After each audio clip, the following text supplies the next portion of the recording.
लालू जी ने आवाज देने के साथ साथ सभी लोगों को आह्वान किया कि पेड़ पर चढ़ने वालों, बकरी चराने वालों, सूगर चराने वालों, गाय चराने वालों, घोंघा चुनने वालों, चूहा पकड़ने वालों, पढ़ना लिखना सीखो। और उन्होंने एक संदेश दिया। लालू यादव ने चरवाहा विद्यालय नहीं खोला, उन्होंने संदेश दिया कि हर व्यक्ति पढ़ेगा, गैया बकरी चरती जाए, मुनिया बेटी पढ़ती जाए।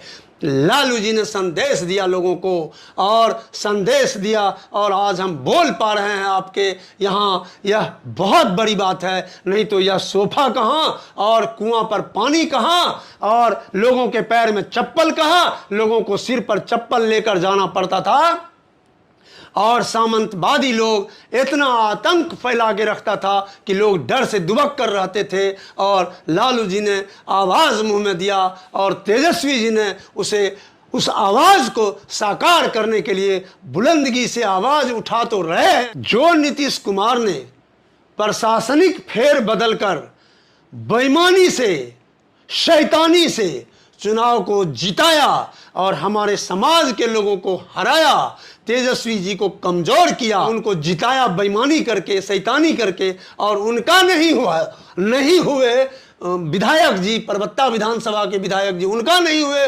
पत्रकार महोदय, तो वो क्या तेजस्वी जी के होंगे? परबत्ता विधानसभा में परबत्ता की सड़कें, परबत्ता की जनता, परबत्ता के लोग, ये सिसक कर बोल रहा है और तेजस्वी जी से आह्वान कर रहा है कि आइए तेजस्वी साहब हमें बचा लो। हमारे चौरसिया के साथ भी अत्याचार हुआ, पिछड़ों के साथ, अति पिछड़ों के साथ, दलितों के साथ, महादलितों के साथ, शोषितों के साथ।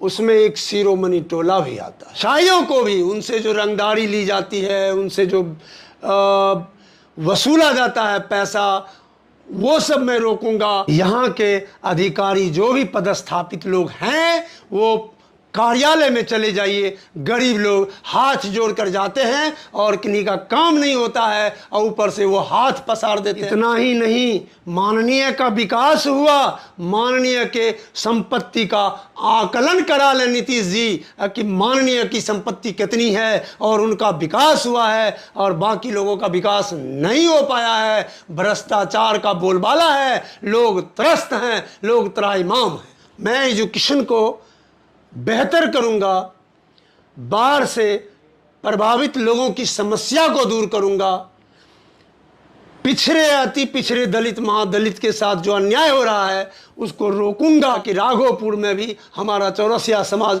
15 से 20 हज़ार की आबादी में है और सारे लोग बढ़ चढ़ कर तेजस्वी जी को जिताने में हिस्सा लिया था और फिर ले रहा है और लेगा।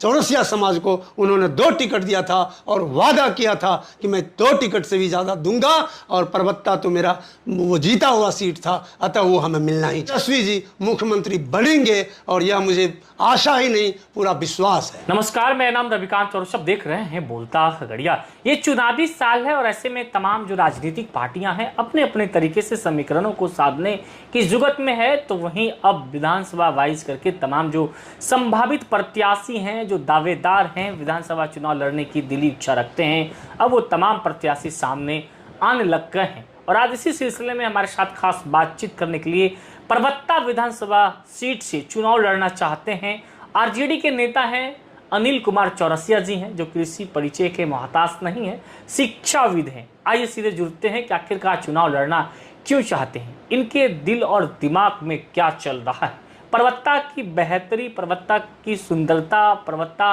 के डेवलपमेंट, विकास को लेकर के क्या रोड मैप है, क्या जो है आकांक्षाएं हैं। आइए सीधे जुड़ते हैं। अनिल जी, सबसे पहले बोलता खगड़िया में आपका स्वागत है। क्या चल रहा है मन और मस्तिष्क में? मैं आपका धन्यवाद करता हूं कि आपने मुझे अपने स्टूडियो में बोलने का अवसर दिया, मौका दिया। लालू साहब ने कहा था कि जिसकी जितनी भागीदारी उसकी इतनी हिस्सेदारी, तो मैं भी उसमें भागीदार होना चाहता हूं और यह लोकतंत्र है। तो मैं भी तेजस्वी साहब से आह्वान करता हूं कि मुझे भी शौक़ है लोकतंत्र में चुनाव लड़ने का और मैं भी लड़ना चाहता हूं। और परबत्ता मेरा घर है, परबत्ता में मेरा घर ही नहीं है, परबत्ता में, झंझरा में, कुल्हड़िया में, बैसा में, मरैया में, गोहछारी में, बरहरा में, मलिया में, सारे जगह हमारी माँ का ननिहाल, हमारे बाप का ननिहाल, हमारा ननिहाल, हमारे चचेरे भाई का ससुराल, मेरे भाई का ससुराल, मैं 5 भाई हूँ। तो सभी लोग का सब जगह हमारा रिलेटिव ही बड़ा हुआ है। और मैं पूरे हौसले के साथ, बड़ी दमखम के साथ, ऐसा नहीं है कि कोई चौरसिया को कमज़ोर समझे, जो समझ लिया, जो गलती कर लिया है वो गलती ना करे कोई। मैं भी बड़ी दमखम के साथ लड़कर तेजस्वी जी को मुख्यमंत्री का ताज पहनाने का ख्वाब देखता हूं और मैं लड़ना चाहता हूं परबत्ता से। लेकिन जिस प्रकार से राजनीति में क्या एन वक्त, चुनाव के ही वक्त सक्रिय हो जाने से क्या मात्र हो जाता है? क्यों नहीं, ये भी सवाल लोग पूछेंगे आपसे कि आखिरकार आप अभी ही क्यों, चुनाव के टाइम ही क्यों, इससे पूर्व में क्यों नहीं? जनता के बाढ़ सुखाड़, जनता की समस्याओं के सवाल पर, जनता के प्रताड़ना के सवाल पर, जनता के चेहरों पर जो सिसक की आपने बात कही, उस वक्त कहाँ थे आप? जी, मैं उस वक्त भी था। हमने आवाज़ उठाया, हमारा छोटा भाई मुखिया है उसने भी आवाज़ उठाया, सारे लोगों ने आवाज़ उठाया, लेकिन वहाँ पर भी हमने आवाज़ उठाया, बुलंदी से आवाज़ को रखा और उठाया। लेकिन इस तरह के तानाशाही रवैये में लोग दबा दिए गए, लोगों को जेल भेज दिया गया, लोग डर गए। और इसीलिए डरा हुआ जो व्यक्ति होता है वो कोई ठोस और सही निर्णय नहीं ले पाता है, इसीलिए वहाँ के लोग पिछड़ गए। बची बात कि मैं अभी राजनीति के समय में चुनाव में भाग लेने आया हूँ, तो ऐसा नहीं है। मैं 1989 ईस्वी से समस्तीपुर से अपनी राजनीति शुरू किया और विश्वनाथ प्रताप सिंह के साथ भी मैं मुक्तापुर स्टेशन से पैदल चला था। और वहाँ पर स्वर्गीय रामजपित राय और स्वर्गीय राम नारायण राय जो 2 बार राष्ट्रपति पदक पुरस्कृत थे, मैं उनके, वही मेरे राजनीतिक गुरु बने और हम समस्तीपुर से ही राजनीति शुरू किए थे। लेकिन बढ़ चढ़ कर हिस्सा लेता रहा। मैं जब सक्रिय सदस्य राजद का बना तो मैं विगत 4 वर्षों से, 5 वर्षों से कई सभाएं की, कई बड़ी बड़ी सभाएं हमने करी, 500, 700, 800, 1000 लोगों की सभाएं हमने करी। और हम बुद्धिजीवी प्रकोष्ठ से हैं, राजद के बुद्धिजीवी प्रकोष्ठ से हैं, तो बुद्धिजीवी प्रकोष्ठ की हमने सभाएं करी, कई प्रकार के हमने सम्मेलन किए और तेजस्वी जी के द्वारा दिए गए निर्देशों का पालन करते हुए जनता को हर जागरूक करने में हर जगह हमने साथ रहा। तो दावे किए जा रहे हैं कि उनके सामने कोई लड़ने वाला पहलवान ही नहीं मिल रहा है परबत्ता विधानसभा में। अगर टिकट मिल जाता है तो पिछले बार भी पहलवान मजबूत थे, लेकिन समेट कर नहीं रख सकते। पिछड़ों को, अति पिछड़ों को, दलितों को, महादलितों को 14-15 कैंडिडेट को खड़ा किया गया। किसी ने अपनी मर्जी से खड़ा नहीं हुआ और ये सारा राजद का वोट था, राजद के लोग थे, राजद का वोट था। सभी छोटी छोटी जातियों को टुकड़ों में चुनाव लड़ाया गया और 30-35 हज़ार वोट को बर्बाद किया गया। उसके बाद भी श्री दिगंबर तिवारी के जो प्रतिद्वंदी थे वो हार कर भी जीत गया। और यह कारीगरी करके कहिए या प्रशासनिक दबाव में कहिए जिताया गया, वो जीता हुआ नहीं था, हारा हुआ था। इसीलिए उन्होंने राजद के दरवाजे से कोशिश करते हैं कि मैं चुनाव लड़ूं और मुझे ही। ये बात अभी कह दी जी, हुजूर आते आते आपने देर कर दी।